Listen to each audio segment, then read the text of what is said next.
वो कहते हैं कि इन लोगों की कोई पहचान नहीं थी, हमारे कारण हुई है।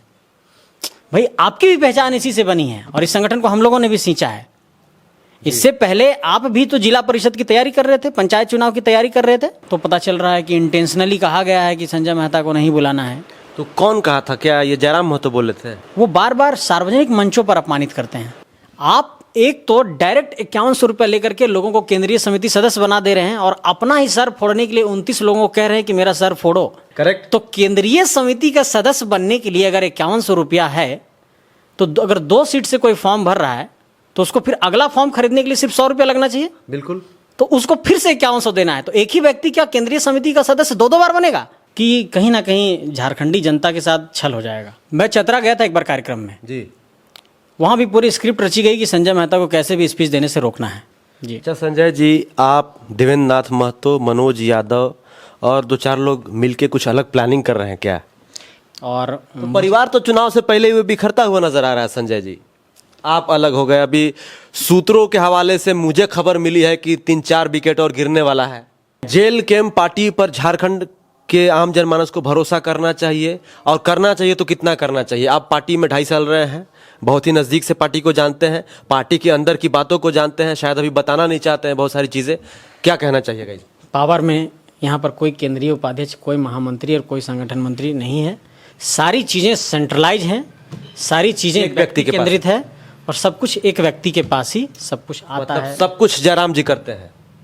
वही बात है। कोई अगर हमारे 35, 40, 50 साल के भी हमारे संगठन में कोई सीनियर हमारे बुजुर्ग जुड़े हुए हैं, उसको 30 साल का लड़का ये जाके कह दे रहा है हाँ तो बेकार जुड़नी है, तोरा तो टिकट नहीं मिलता, हूँ पहले बता दे। कई अन्य कार्यक्रमों में गया। कुछ दिनों पहले मैं सिल्ली गया एक कार्यक्रम में, देवेंद्र जी को स्टेज पर बेइज्जत कर दिया गया। मैं ये कहना चाहता हूँ कि जो झारखंडी जनमानस को हम लोग सपना दिखा रहे हैं कि हम लोग ये नीति लेकर के आएंगे, सरकार बनाएंगे, तो ये करेंगे, तो एक व्यक्ति से सब कुछ हो जाएगा। अच्छा ही मान लिया संजय मेहता 0 था, सब कुछ आपके कारण हो। 1,60,000 में 1,59,999 वोट आपका, 1 वोट हमने अपना किया, ये भी मान लिए।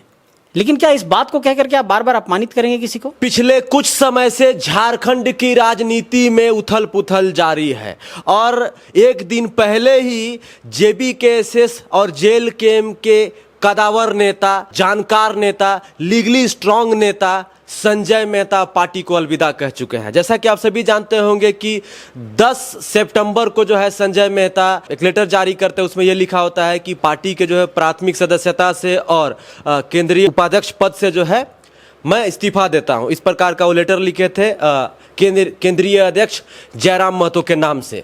तो लगातार खबरें चलने लगी, संजय मेहता अलग अलग प्लेटफॉर्म पे दिखने लगे, JBKSS के जो प्रवक्ता हैं वो लगातार बयानबाजी भी करने लगे, मतलब तमाम तरह की बातें चलने लगी कि आखिर संजय मेहता ने जेल कैंप को छोड़ा क्यों? क्या ऐसी बात हो गई कि जेल कैंप को छोड़ना पड़ा? जयराम महतो के साथ जो है अंतर कलह वाली जो चीज़ें हैं कब से चल रही थी, तमाम चीज़ों पर बातचीत करने के लिए हम लोग संजय मेहता जी के पास आ गए हैं और जानने का प्रयास करेंगे, एक एक पहलू पे बातचीत करेंगे कि संजय जी आखिर जिस पार्टी के साथ उस समय से जुड़े हैं, जिस समय बलियापुर में JBKSS का अधिवेशन हुआ था। उस दिन मैं बलियापुर में था और संजय मेहता जी भी उस अधिवेशन में बड़ी जोरदार भाषण दिए थे और विधानसभा का चुनाव करीब है और ऐसे में पार्टी से जो है अलग हो गए। क्या कारण रहा होगा, तमाम चीज़ों पे बातचीत करेंगे। संजय जी, भौकाल टीवी में स्वागत है और आपको झारखंडी जोहार। आपके तमाम दर्शकों को भी मेरा झारखंडी जोहार है। संजय जी, आप एक लेटर जारी करते हैं और लेटर में जो है पार्टी के जो है प्राथमिक सदस्यता और जो केंद्रीय उपाध्यक्ष पद से इस्तीफा दे दिए। क्या कारण रहा कि अचानक ऐसे इस्तीफा दे दिए आप? देखिए, 2 बातों को समझना पड़ेगा। पहला कि जिन उद्देश्यों के साथ, जिन सपनों के साथ, जिन संकल्पों के साथ, जिन परिकल्पनाओं के साथ हम लोग सड़कों पर निकले थे, पुलिस की लाठियाँ खा रहे थे, केस मुकदमा हम लोग झेल रहे थे और आम झारखंडी जनमानस को जो हम लोग सपना दिखा रहे थे, तो हम लोग किसी को अगर सपना दिखाए हैं तो उसको पूरा करने का एक कमिटमेंट जो है वो दिखाना पड़ेगा कि हम लोग उसको कैसे पूरा करेंगे। जब एक सफ़र डिरेल हो जाता है तो चीज़ें गड़बड़ा जाती हैं। पूरे संगठन का जो संगठनात्मक ढांचा था वो व्यक्ति केंद्रित हो गया। कोई डिसेंट्रलाइजेशन नहीं हुआ, कागज़ों पर हुआ, जारी किया गया उसको, वो सही में धरातल पर नहीं था। दूसरी बात कि संगठन के ही लोग जब आपको पूरी तरीके से अपमानित करने लगे, संगठन के ही लोग अपने ही संगठन के नेता को अपमानित करने लगे, आप देखेंगे कि पूरे संगठन के अंदर एक ऐसा माहौल है कि कोई भी किसी के बारे में कुछ भी बयान कहीं भी दे रहा है, कोई एक डेकोरम नहीं है, कोई एटिकेट्स नहीं है। पूरे 2.5 साल का जो मेरा सफ़र है, जब भी आप जो कह रहे हैं बलियापुर अधिवेशन के समय से, उस समय से लेकर के अभी तक आप देखेंगे कि मेरा एक भी बयान संगठन के विपरीत नहीं होगा। लेकिन मेरे अगेंस्ट आपको कई ऐसे बयान मिलेंगे, इवन कि अध्यक्ष के, जो किसी को भी नागवार गुजरेगा। वो बार बार सार्वजनिक मंचों पर अपमानित करते हैं। मेरा कहना यह है कि आप किसी को बार बार इस तरीके से सार्वजनिक मंच पर अपमानित नहीं कर सकते हैं और इस तरीके से किसी की भावना को आहत नहीं कर सकते हैं। तो मैंने देखा कि मेरे घर के बगल में कार्यक्रम हो रहा है, तो पता चल रहा है कि इंटेंशनली कहा गया है कि संजय मेहता को नहीं बुलाना है। तो कौन कहा था? क्या ये जयराम महतो बोले थे? अब ये तो नहीं पता, लेकिन मुझे जब पता किया हमने तो पता चला कि ये सूचना दी गई थी कि संजय मेहता को कार्यक्रम में नहीं बुलाना है। संजय जी, तो इस क्षेत्र में कार्यक्रम हो रहा होगा मान लीजिए जी, तो आपको तो पता चल रहा होगा, आपके हिसाब से ही कार्यक्रम हो रहा होगा। नहीं, वो कार्यक्रम मेरे हिसाब से नहीं था, लेकिन हमने ये पता किया कि संगठन के नेताओं को वहाँ पर क्यों नहीं बुलाया गया है या फिर मुझे क्यों नहीं बुलाया गया। तो पता चला कि आपको नहीं बुलाने गया बोला गया है। आप देखिए हजारीबाग लोकसभा क्षेत्र में आप कहते हैं कि आप अपने क्षेत्र में नहीं रहते हैं, आप अपने क्षेत्र में कार्यक्रम नहीं करते हैं। मैं आपको बताता हूँ, जब कोई इंडिपेंडेंट कार्यक्रम कर रहा है तो आप तुरंत उसको नोटिस कर रहे हैं। हमारे देवेंद्र भाई ने रांची में एक कार्यक्रम किया, अपने संगठन के विस्तार को लेकर संगठन के साथियों को बिठाया जी, रांची में। तो संगठन का कार्यक्रम कर रहे हैं तो आप क्या कर रहे हैं, उनको वहां से नोटिस भेज रहे हैं कि आपने हमसे ये अनुमति लेकर कार्यक्रम किया था क्या। भाई, संगठन का आपका नेता है, संगठन के विस्तार के लिए, संगठन की मजबूती के लिए कोई कार्यक्रम कर रहा है तो आप उसको नोटिस भेज रहे हैं कि ये कार्यक्रम तुमने हमसे पूछ के क्यों नहीं किया। इस तरह की परिस्थिति जब आप बना देंगे, आप हमारे ही लोकसभा क्षेत्र में आते हैं और लोगों को कह देते हैं कि संजय मेहता को नहीं आना है। कोई कार्यकर्ता तस्वीर लगाता है तो उसको कहते हैं संजय मेहता के फोटो हटाओ। ये बात जयराम ही महतो ने कहते थे। अब कौन कह रहा है नहीं जानते। ये बताइए, आपकी पार्टी में जयराम महतो के बाद तो आप ही लोग हैं, तो आप लोग किसी सभा में आपका फोटो लगाने के लिए या देवेंद्र नाथ महतो का फोटो लगाने के लिए कौन मना कर सकता है? इस साफ तौर पे आपकी बातों से ये जाहिर होता है कि जयराम महतो बोलते होंगे। देखिए, मैं आपको बताता हूँ, अभी पिछले दिनों कटकम सांडी में एक सभा हुई थी। वीडियो साक्ष्य में अगर बोलिएगा तो प्रस्तुत कर दूंगा। जैसे ही मेरे हाथ में माइक आता है, तुरंत मंच के पीछे, अरे संजय मेहता को माइक किया दिया, तुरंत हटाइए, इसको स्पीच देने मत दीजिए। आप किसी को इस तरह से स्टेज पे अपमानित करेंगे, बेइज्जत करेंगे, कोई आदमी क्यों रहेगा किसी के साथ। मैंने आपके लिए क्या कुछ नहीं किया।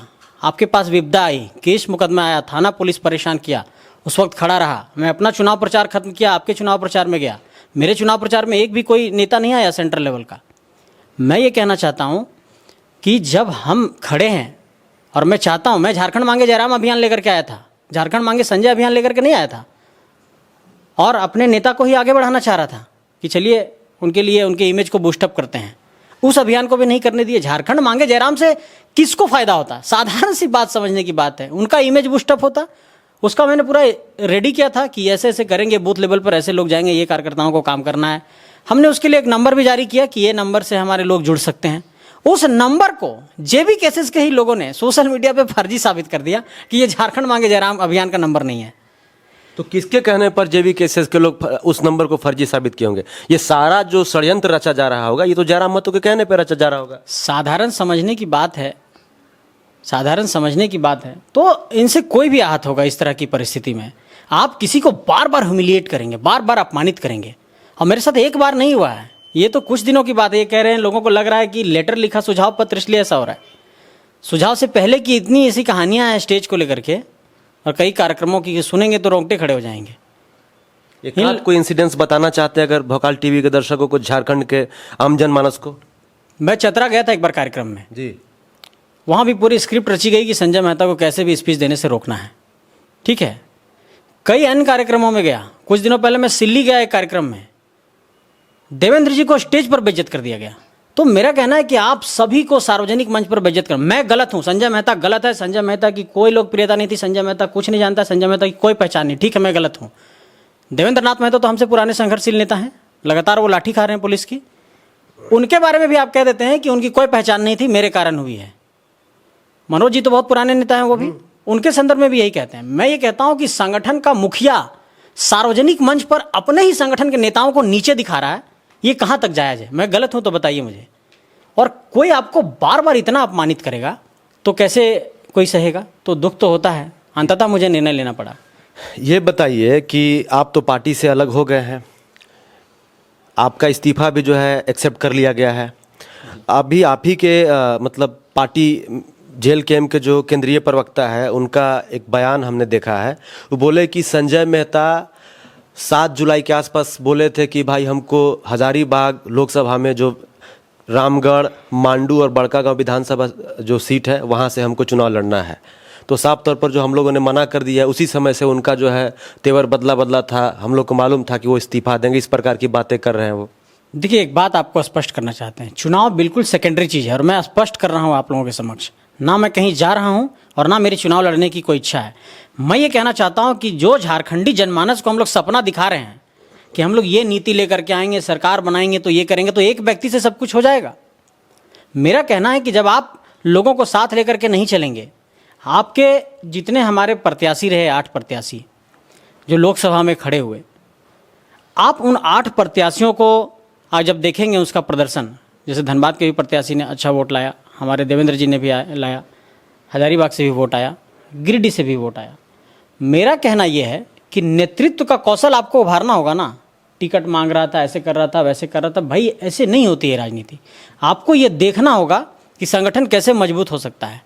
और मैंने कभी ये स्पष्ट तौर पर नहीं कहा है कि नहीं मुझे यहाँ से लड़ना है, वहाँ से लड़ना है। मैंने हमेशा इसी बात पर ये उठाया है कि संगठन में सभी समाज के लोगों का प्रतिनिधित्व तो बराबर तौर पर हो और नेतृत्व का कौशल निखरे। एक साधारण उदाहरण मैं आपको देता हूँ। वो कहते हैं कि इन लोगों की कोई पहचान नहीं थी, हमारे कारण हुई है। भाई आपकी भी पहचान इसी से बनी है और इस संगठन को हम लोगों ने भी सींचा है। इससे पहले आप भी तो जिला परिषद की तैयारी कर रहे थे, पंचायत चुनाव की तैयारी कर रहे थे। तो मेरा कहना है कि इससे पहले सब कोई कहीं ना कहीं था, लेकिन झारखंडी जनमानस की एक भावना एकत्रित हुई और हम लोग एक प्लेटफॉर्म पर आए और हम लोगों ने एक परिवार को बड़ा किया। और आपके लिए तो हम लोगों ने मंच सजाया। आप कहते संजय मेहता ने क्या किया है संगठन के लिए?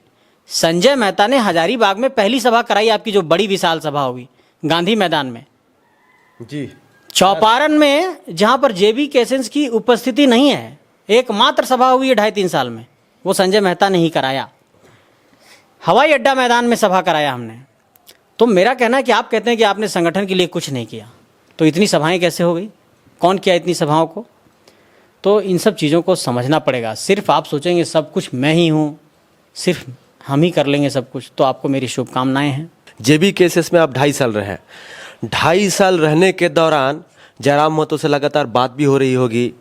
क्या आपने चीज़ें ठीक करने का प्रयास नहीं किया कि यार इसको ठीक किया जा सकता है, क्योंकि इस पार्टी को हमने सींचा है, इस पार्टी के साथ शुरुआत से जुड़े हुए हैं? ऐसा कुछ दिमाग में नहीं चला? नहीं, हमने उनको लगभग, मुझे जहाँ तक याद है कि मैंने उनके 3 बार ये बात कहा। एक बार एक होटल में, एक बार एक गाड़ी में, एक बार और कहीं पर, ध्यान नहीं आ रहा, कि आप सबसे पहले इस कॉम्प्लेक्स से बाहर निकलिए कि संगठन में कोई आपसे बड़ा हो जाएगा। हम सभी लोगों ने आपको अपना नेता माना है और आपके लिए काम करेंगे, आप एकदम निश्चिंत रहिए। और मैंने उनको कई बार कहा कि कई बार आपके बीच के आसपास के लोग ऑर्डर पास करने लग जाते हैं और अपने आप को सुपीरियर दिखाने लगते हैं। मेरा बात डायरेक्ट आपसे होना चाहिए, और ताकि कोई कन्फ्यूजन नहीं हो, कम्युनिकेशन गैप नहीं हो, आपसी संवाद होते रहना चाहिए। उन्होंने कहा ठीक है, हम लोग बातचीत करेंगे। मेरा कहना यह है कि जब संवादहीनता हो जाएगी, हमारे तरफ से भी बातचीत का कई प्रयास किया गया, हमारे लोगों ने भी कई प्रयास किया, हम लोगों ने मिलने की भी कोशिशें की, हम नहीं सफल हो पाए। तो मेरा कहना है कि अगर अपने एक्सेस को इतना टफ कर देंगे, संगठन का नेता ही आपसे नहीं मिल पा रहा है। और नेता आम कार्यकर्ता तो नहीं ना है, आप केंद्रीय उपाध्यक्ष हैं, आपके देवेंद्र नाथ महतो केंद्रीय वरीय उपाध्यक्ष हैं, मनोज यादव केंद्रीय उपाध्यक्ष है। तो जब आप ही लोग नहीं मिल पा रहे हैं तो ये तो बड़ा सवाल खड़ा होता है कि आप लोग से आखिर मिलना क्यों नहीं चाहते हैं? जयराम महतो क्यों नहीं चाह रहे थे? सब कुछ ठीक है, नहीं मिल पाए वहाँ तक भी ठीक है, लेकिन मेरा कहना है कि आप अपने नेता की और हौसला अफजाई करेंगे कि और सार्वजनिक मंच पर अपमानित करेंगे? मुझे ये बताइए कि संगठन का कोई भी बड़ा नेतृत्व करता, मल्लिकार्जुन खड़गे हों, नरेंद्र मोदी हों, हेमंत सोरेन हो, जो भी अपने अपने संगठन के सुप्रियर हैं, क्या अपने संगठन के नीचे वाले नेताओं को ये कहेंगे कि इसकी पहचान सिर्फ मेरे कारण है, इसको कुछ नहीं था इससे पहले? अगर है भी ये बात, अगर इसमें चलो सच्चाई मान लिया संजय मेहता जीरो था, सब कुछ आपके कारण हो, 1,60,000 में 1,59,999 वोट आपका, एक वोट हमने अपना किया, ये भी मान लिए, लेकिन क्या इस बात को कह करके आप बार बार अपमानित करेंगे किसी को? तो मेरा कहना यही है कि आपको सबको लेकर के चलना होगा। स्टेज हमारे कार्यकर्ता सजा रहे हैं, सजाने वाले कार्यकर्ता कहाँ पता नहीं। आप आते हैं, स्पीच देते हैं, चले जाते हैं, और उसके पहले जो हमारे कार्यकर्ता मन सजा करके रखते हैं कि आए हैं संगठन के शीर्ष नेता, तो हम भी खुद को अभिव्यक्त करेंगे, कुछ बोलेंगे, उनकी भी इच्छा होती है। कई लोग जो संगठन में नए जुड़े, जिनको हम लोगों ने शामिल कराया, जिन्होंने अपने शामिल होने का विशाल कार्यक्रम कराया कि आज फलाने दल के नेता फलाने दल में शामिल हो रहे हैं, बड़े विशाल कार्यक्रम में शामिल होंगे, वैसे वैसे लोगों को जो मन सजा करके 50,000 की भीड़ जुटाए हैं, उनको एक शब्द बोलने का अवसर नहीं मिल पा रहा है। संगठन का स्ट्रक्चर ऐसे नहीं चलता है सर। ठीक था, जहाँ तक प्रचार प्रसार करना था, पॉपुलैरिटी गेन करनी थी, हो गया था। अब काम करना था संगठन के एक डेकोरम पर, एक अनुशासन पर, एक स्टेज को कैसे सजाया जाए, कैसे सबको प्रॉपर सम्मान मिले, इस चीज़ को समझना होगा, सीखना होगा। कई दलों का कार्यक्रम होता है, कई दलों की सभाएं होती है, इस तरह से नहीं होता है। यहाँ पर किसी भी सीनियर नेता को, कोई अगर हमारे 35, 40, 50 साल के भी हमारे संगठन में कोई सीनियर हमारे बुजुर्ग जुड़े हुए हैं, उसको 30 साल का लड़का ये जाके कह दे रहा है कि हाँ तो बेकार जुड़नी है, तोरा तो टिकट नहीं मिलता, हम पहले बता दे रही हूँ, ऐसे बोल देता है। मतलब कि इस तरह की स्थिति है। ये संजय जी, इस प्रकार से तो झारखंड के जो आम जनमानस है, झारखंडियों के साथ मजाक हो रहा है। फिर जिस प्रकार से आप बातें कर रहे हैं, मैं ना एकदम बिल्कुल इस बोध से ग्रसित था कि कहीं ना कहीं झारखंडी जनता के साथ छल हो जाएगा। मैंने इसलिए खुद को अलग किया कि मैं जो बात कह रहा हूँ वो कमिटमेंट हम कैसे पूरा करेंगे इस डीरेल वाली स्थिति में। चीज़ें ट्रैक पे नहीं आ पा रही हैं, समझाने की कोशिश कर रहे हैं, आप नहीं समझ पा रहे हैं, आपको सुझाव देते हैं, आप बुरा मान जाते हैं। किसी भी पार्टी में जो है हर पद का एक दायित्व होता है। जैसे मान लीजिए कि केंद्रीय अध्यक्ष हो गए, जिला अध्यक्ष होते हैं, प्रखंड अध्यक्ष होते हैं, पंचायत अध्यक्ष होते हैं, सचिव होते हैं, सबका एक काम बटा होता है। तो जेल के में इस प्रकार का काम तो बटा होगा ना, क्योंकि कागजों में तो सबका पद वाइज नाम लिखा हुआ है कि ये उपाध्यक्ष है, ये समिति के महामंत्री है, ये कार्यकारिणी अध्यक्ष है, इस प्रकार का। उनका कोई वहाँ पर काम होता है फिजिकली तौर पे, वो कुछ डिसीजन ले पाते हैं जयराम महतो के सामने? किसी महामंत्री, किसी उपाध्यक्ष, किसी संगठन मंत्री से जाकर के सवाल पूछिएगा कि आप संगठन मंत्री हैं, महामंत्री हैं, आपकी क्या भूमिका है, वो बताएंगे। आज जब सुबह मेरे पास आप आए हैं इंटरव्यू लेने, मुझे 169 कॉल्स आया था, जिसमें कुछ लोगों का हम फ़ोन उठाए। सबका एक ही बात कहना है कि संजय बाबू, आपकी बात जायज़ है, आपके साथ गलत हुआ है, हम लोगों से भी बातें नहीं छुपी हैं, हम लोग भी सब कुछ जान रहे हैं, लेकिन आपको इतना बड़ा स्टेप नहीं लेना चाहिए था। बोले आपका कहना बिल्कुल सही है, लेकिन जब आपकी बात किसी फोरम पर सुनी ही नहीं जा रही है, कोई आपसे संवाद करना ही नहीं चाहता है, दबी जुबान से ये बात सामने आती है कि ठीक है अलग हो भी जाएंगे तो क्या ही नुकसान हो जाएगा, तो ऐसे में आदमी क्या कर सकता है? यही ना करेगा कि खुद को वैसी चीज़ों से अलग कर लेगा। आज कम से कम मैंने खुद को अलग किया है तो थोड़ा फ्री फील कर रहा हूँ। जितना सफोकेशन था मेरे लिए, मतलब किसी भी आदमी के लिए रहना बहुत मुश्किल है। हर आदमी की अपनी संवेदनाएं हैं, अपनी भावनाएं हैं, तो अंततः मुझे ये निर्णय लेना पड़ा है। अब देखिए जी। अच्छा संजय जी, आप देवेंद्र नाथ महतो, मनोज यादव और 2-4 लोग मिलके कुछ अलग प्लानिंग कर रहे हैं क्या? कोई प्लानिंग नहीं है और ना मेरी किसी से कोई बातचीत हुई है। ये मेरा व्यक्तिगत निर्णय है और अपने साथियों से, कुछ लोगों से हमने पूछा भी कि क्या करना चाहिए। उन्होंने कहा कि जब इतना ही अपमान हो रहा है आपका तो रहने से कोई फ़ायदा है नहीं। इस्तीफे के बाद देवेंद्र नाथ महतो, मनोज यादव और पार्टी के जो आपके साथी थे, उनका कॉल आया आपके पास? नहीं, किसी का फ़ोन नहीं आया मुझे। जयराम महतो से कोई बातचीत हुई है? कोई बातचीत नहीं हुई। कोई बातचीत नहीं हुई है? उन्होंने प्रयास नहीं किया कि मतलब एक बार मिल के बैठ के बात कर लिया जाए, ऐसा कुछ? नहीं, उनसे तो कोई बातचीत टेलीफोनिक नहीं हुई है अभी तक। बाकी तो फिर आप उनकी पार्टी में तो फिर उनके अलावा कुछ किसी का कुछ चलता ही नहीं है आपके हिसाब से? तो फिर किसी के साथ बातचीत करके भी क्या फायदा है? अभी तक तो चीज़ें व्यक्ति केंद्रित है, इस बात से मैं इत्तेफाक रखता हूँ। देखिए, मैं इस बात का समर्थक हूँ कि अगर किसी संगठन में कोई शीर्ष नेता है और जब उसको संगठन में सभी लोगों ने नेता माना है तो वो व्यक्ति शीर्ष पर रहेंगे, बिल्कुल, इससे कोई दो राय नहीं है। लेकिन इसी के साथ मैं दूसरा लाइन ये जोड़ना चाहता हूँ कि सेकंड लाइन का लीडरशिप खड़ा होना चाहिए, और सेकंड लाइन का लीडरशिप सामाजिक समीकरणों के आधार पर, सोशल इंजीनियरिंग के आधार पर दिखना चाहिए जनता के बीच कि आदिवासियों का कितना प्रतिनिधित्व है संगठन के अंदर, उसके कौन नेता हैं, दलितों का कितना प्रतिनिधित्व है, उसके कौन नेता हैं। संगठन में सभी समूहों का अगर प्रतिनिधित्व नहीं होगा तो जो हम लोग सामाजिक न्याय की बात करते हैं, सोशल इंजीनियरिंग की बात करते हैं, उसका सपना कैसे साकार होगा? क्या क्या एक व्यक्ति से हम पूरे झारखंड में इतना बड़ा जो सपना साकार करने निकले हैं, ये संभव हो पाएगा? संथाल में संथालियों का अलग मिजाज है, वहाँ के आधार पर हमको राजनीति करनी होगी जी। तो उत्तरी छोटा नागपुर में अलग मिजाज है, दक्षिणी में अलग है, पलामू में अलग है, कोल्हान में अलग है। तो उसके आधार पर हम लोगों को उस तरीके से नेतृत्वकर्ता तैयार करने होंगे। तो मैं यही बात कह रहा था लगातार कि इस पर एक सिस्टम के साथ काम हो। दूसरी बात कि आपने एक एक सीट पर 30 लोग, 32 लोग, 28 लोग, 29 लोगों को भरोसा दे दिया जी कि हम आपको लड़ाएंगे चुनाव, भरवा दिए, फॉर्म भी भरवा दिए आप। अब लड़ाएंगे तो किसी एक को ही, संगठन से तो कोई एक ही लड़ सकता है। सही बात। या तो होगा कुछ लोग निर्दलीय लड़ जाएंगे, या कुछ लोग विरोध में आ जाएंगे, या कुछ लोग साथ रह जाएंगे, यही हो सकता है।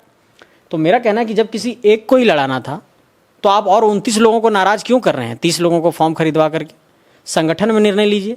आप कहते हैं कि हमने संगठन में जो फी लिया है 5100 रुपया, वो संगठन के केंद्रीय समिति सदस्यों का शुल्क है। हाँ, फीस है उसका। ठीक है जी, बहुत बढ़िया। जो हमारे सदस्य हैं उनका आप शुल्क ले रहे हैं, ठीक है, संगठन चलाने के लिए शुल्क चाहिए, जो केंद्रीय सदस्य हैं वो शुल्क देंगे। तो आपने तो फॉर्म ओपन फॉर ऑल रख दिया है। ओपन फॉर ऑल था। तो कोई एक व्यक्ति जो अपने घर में बैठा हुआ है, या बीजेपी का है या कांग्रेस का है, कहीं से भी अपना एक फॉर्म आकर के खरीदता है आपके पास 5100 रुपया में, तो क्या वो सीधे केंद्रीय समिति का सदस्य हो जा रहा है 5100 रुपया देकर? वही ना हुआ है सर। फिर तो क्या किसी संगठन में 5100 रुपया देकर के आप सीधे केंद्रीय समिति के सदस्य बन जा रहे हैं? मेरा सवाल आपसे है संजय जी कि जो अभी आप कह रहे हैं, तो ये जयराम महतो को उस समय क्यों नहीं समझाया आप? मैं उस डिसीजन में नहीं था सर। उसमें कोर कमेटी में सुनते हैं ये बैठक हुई और उसमें निर्णय, मैं कोर कमेटी का सदस्य नहीं हूं। तो मेरा कहना है कि ये तो गलत निर्णय है ना। आप एक तो डायरेक्ट 5100 रुपये लेकर के लोगों को केंद्रीय समिति सदस्य बना दे रहे हैं, और अपना ही सर फोड़ने के लिए 29 लोगों को कह रहे हैं कि मेरा सर फोड़ो। 29 लोगों को क्यों आपने 30 लोगों को भरोसा दे दिया? संगठन के अंदर जो मेहनत कर रहे थे, जो नेतृत्वकर्ता तैयार होते, उसको लड़ाते, या कुछ मजबूत लोग आते। तो अब आप इस बात को समझिए कि एक व्यक्ति 2 सीट पर कोई फॉर्म खरीद रहा है, तो आप कह रहे हैं कि फॉर्म का दाम 100 रुपया है।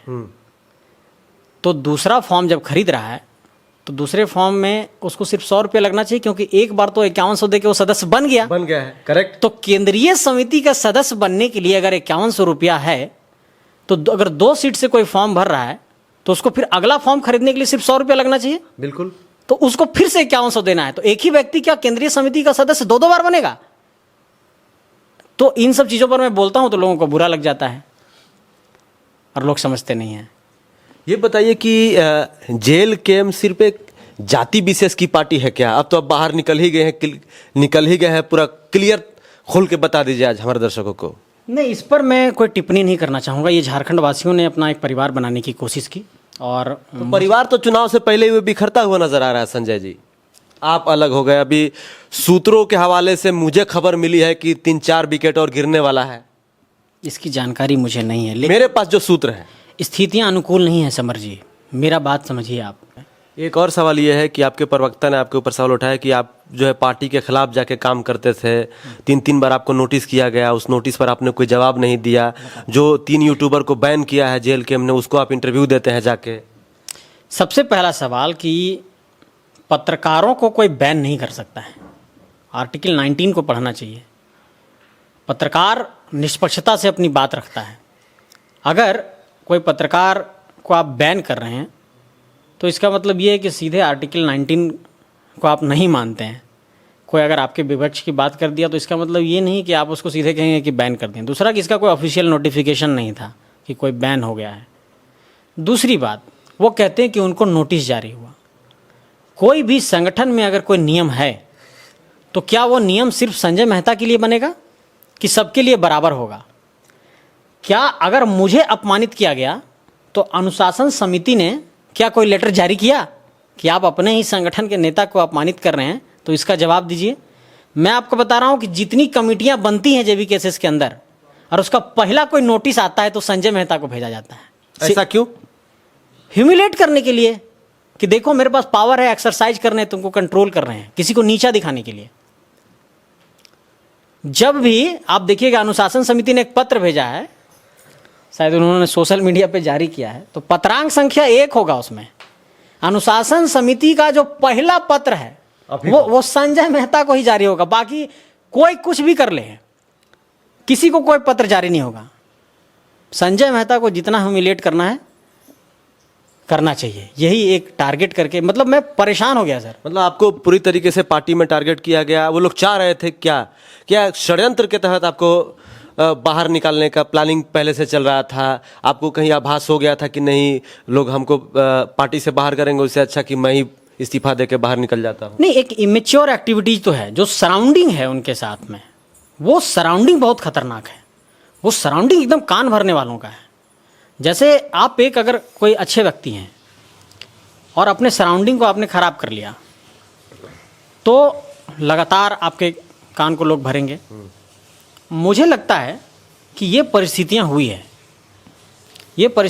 है, और इसके कारण से ये माहौल बन पाए, क्योंकि संगठन के कई बुजुर्ग लोगों ने मुझसे ये कहा है कि हम लोगों के लिए एकदम आदर्श स्थिति नहीं है, किसी कार्यक्रम में हम लोग अपना सम्मान बचाने के कारण जाते नहीं हैं।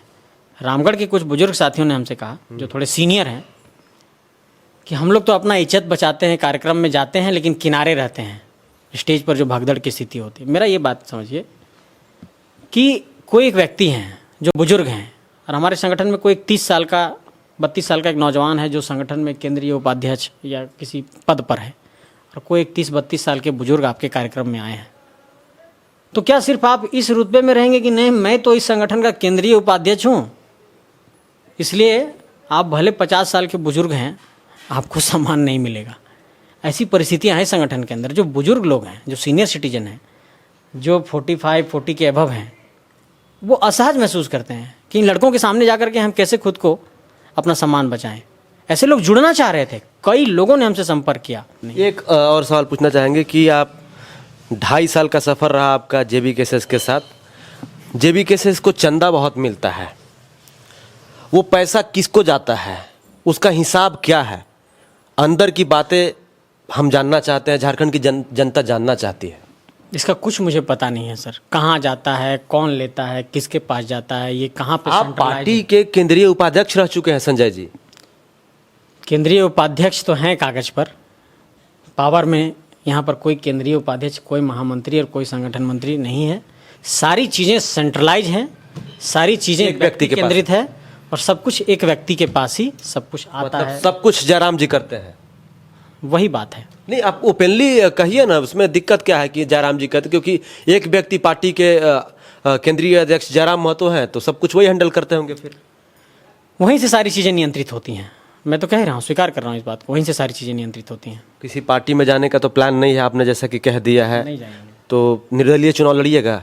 चुनाव लड़ने का फिलहाल कोई इरादा नहीं है। मैं फिलहाल इस पहलू पर सोच रहा हूँ कि झारखंड की जो नीतियाँ हैं, जैसे हम लोगों ने बताया डोमिसाइल की पॉलिसी को लेकर के, या झारखंड में R&R पॉलिसी है तमाम माइनिंग सेक्टर्स में, तो मैं पॉलिसी प्लानिंग पर थोड़ा काम करूँगा कि कैसे इस पर हम लोग कुछ कर सकते हैं। ये आप लोग झारखंड बदलने की बात कर रहे थे, झारखंडियत की बात कर रहे थे, जब 2 मिनट 5 मिनट की बात होती थी तो फिर आप लोग झारखंड को कैसे बदलते? फिर मजाक कर रहे थे झारखंडियों के साथ आप लोग?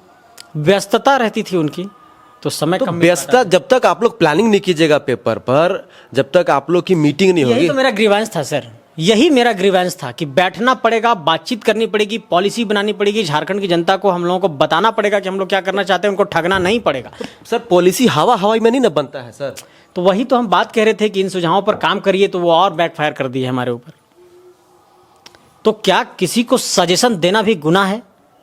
अगर सजेशन देना ही गुनाह है तो फिर गुनाह कबूल हो गया। जेल कैंप पार्टी पर झारखंड कि आम जनमानस को भरोसा करना चाहिए, और करना चाहिए तो कितना करना चाहिए? आप पार्टी में 2.5 साल रहे हैं, बहुत ही नज़दीक से पार्टी को जानते हैं, पार्टी के अंदर की बातों को जानते हैं, शायद अभी बताना नहीं चाहते हैं बहुत सारी चीज़ें, क्या कहना चाहिएगा इस पर? देखिए, जनता मूल्यांकन करने के लिए काफ़ी होती है। जनता मूल्यांकन करे सभी पहलुओं का, सभी विषयों का। मैं बहुत ज़्यादा कुछ नहीं बोलना चाहता हूँ।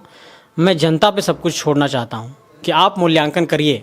अगर मैं गलत हूँ तो मुझे गलत कहिए, मैं गलत हूँ तो मेरा विरोध करिए, मैं गलत हूँ तो मेरा पुतला जलाइए, लेकिन अगर मैं सही हूँ तो मेरी बातों को आप थोड़ा सा नोटिस करिए कि मैं क्या कहने की कोशिश कर रहा हूँ। कहीं कहीं पे तो ये चल रहा है कि आपका बीजेपी से सांठगांठ हुआ है, बीजेपी में जाना चाहते हैं, इसीलिए जो है इस प्रकार से प्लानिंग किए हैं आप। हम लोग बहुत छोटे लोग हैं सर। दुनिया की सबसे बड़ी पॉलिटिकल पार्टी, 3 बार के प्रधानमंत्री, अमित शाह जैसे बड़े शख्सियत, उतना हम लोगों का कद बड़ा नहीं है कि ये लोग हम लोगों को संपर्क करेंगे। बहुत छोटे लोग हैं हम लोग। संघर्ष करेंगे, और मैं अब जो भी अगला अपना फैसला लूँगा वो अब अगले 3 दशक के अपने सफ़र को लेकर के करूँगा। अगले 3 दशक तक क्या करना है, बहुत ठोस फैसला कुछ। तो अभी आप संजय मेहता जी को सुन रहे थे, इनकी बातों को सुन के आप अपनी राय कमेंट में ज़रूर लिखिए। किसी ने नहीं सोचा होगा कि संजय मेहता जी यूं पार्टी को छोड़कर अलग हो जाएंगे, यूं जयराम महतो को छोड़कर अलग हो जाएंगे, क्योंकि संजय मेहता जेल कैंप के वो रीढ़ के हड्डी थे जो लीगली बहुत ही मजबूत थे। कोई भी जेल कैंप में फंसता था, केस से रिलेटेड केस मुकदमा होता था तो बड़ी हैंडल करते थे आसानी से। तो उन तमाम चीज़ों पर हमने बातचीत किया। इनकी बातों पर गौर फरमाइएगा और अपनी राय ज़रूर कमेंट बॉक्स में लिखिएगा। जय हिंद, वंदे मातरम, जोहार झारखंड, शुक्रिया।